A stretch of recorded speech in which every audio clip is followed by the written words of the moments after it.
જો આ માડીને કેન્સર હતું, શેનું કેન્સર હતું?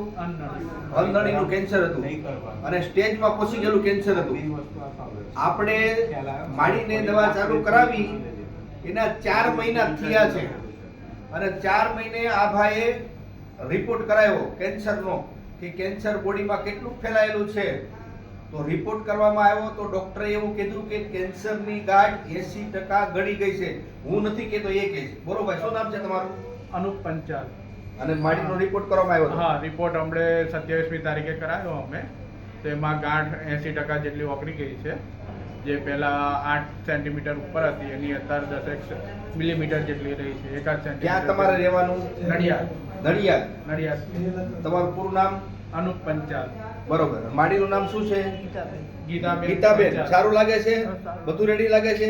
આપણે હર મહિનાની 12 તારીખે આ વેલફેર પરમ ફાઉન્ડેશન બરોડા કેમ્પની અંદર આ માડી આવ્યા છે અને આયુર્વેદની તાકાત છે. તો મારા સુધી પહોંચો પ્રભુ, એકદમ નિઃશુલ્ક છે. નાગા સંન્યાસી વેદ અર્જુન નંદગીરી મહારાજ, નમો નારાયણ.